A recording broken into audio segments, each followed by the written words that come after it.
Daniel, capítulo 8. No ano terceiro do reinado do rei Belsazar, apareceu-me uma visão, a mim, Daniel, depois daquela que me apareceu no princípio. E vi na visão, e sucedeu que quando vi, eu estava na cidade de Suzã, na província de Elão. Vi, pois, na visão que eu estava junto ao rei Ulai, e levantei os meus olhos e vi, e eis que um carneiro estava diante do rio, o qual tinha 2 chifres, e os 2 chifres eram altos, mas um era mais alto do que o outro, e o mais alto subiu por último. Vi que o carneiro dava marradas para o ocidente, e para o norte, e para o sul, e nenhum dos animais lhe podia resistir, nem havia quem pudesse livrar-se da sua mão, e ele fazia conforme a sua vontade, e se engrandecia.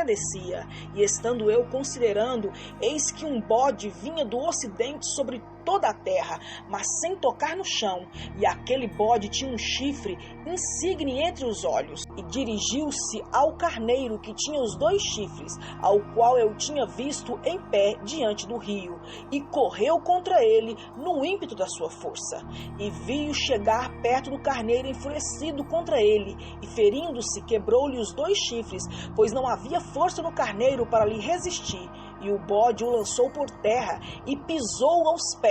Não houve quem pudesse livrar o carneiro da sua mão. E o bode se engrandeceu sobremaneira, mas estando na sua maior força, aquele grande chifre foi quebrado, e no seu lugar subiram outros 4 também insígnes para os 4 ventos do céu.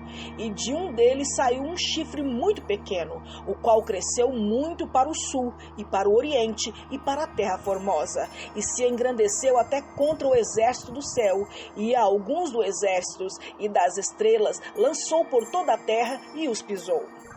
E se engrandeceu até contra o príncipe do exército, e por ele foi tirado o sacrifício contínuo, e o lugar do seu santuário foi lançado por terra. E um exército foi dado contra o sacrifício contínuo, por causa da transgressão, e lançou a verdade por terra, e o fez e prosperou. Depois ouviu um santo que falava, e disse o outro santo àquele que falava: até quando durará a visão do sacrifício contínuo e da transgressão assoladora, para que sejam entregues os santuários e o exército, a fim de serem pisados? Ele me disse: até 2.300 tardes e manhãs, e o santuário será purificado.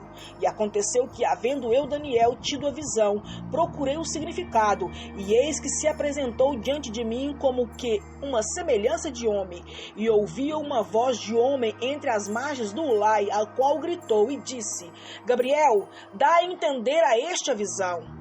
E veio perto de onde eu estava, e vindo ele me amedrontei, e caí sobre o meu rosto. Mas ele me disse: entende, filho do homem, porque esta visão acontecerá no fim do tempo. E estando ele falando comigo, caí adormecido com meu rosto em terra. Ele, porém, me tocou e me fez estar em pé, e disse: eis que te farei saber o que há de acontecer no último tempo da ira, pois isso pertence ao tempo determinado do fim.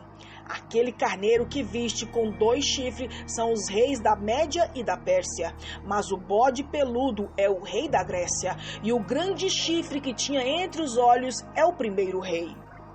O ter sido quebrado, levantando-se 4 em lugar dele, significa que 4 reinos se levantarão da mesma nação, mas não com força dele. Mas no fim do seu reinado, quando acabarem os prevaricadores, se levantará um rei, feroz de semblante, e será entendido em adivinhações, e se fortalecerá o seu poder, mas não pela sua própria força, e destruirá maravilhosamente, e prosperará, e fará o que lhe aprouver, e destruirá os poderosos e o povo santo, e pelo seu entendimento também fará prosperar o engano na sua mão, e no seu coração se engrandecerá, e destruirá muitos que vivem em segurança, e se levantará contra o príncipe dos príncipes, mas sem mão será quebrado. E a visão da tarde e da manhã que foi falada é verdadeira.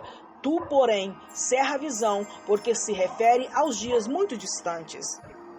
E eu, Daniel, enfraqueci e estive enfermo alguns dias. Então levantei-me e tratei do negócio do rei, e espantei-me acerca da visão, e não havia quem a entendesse.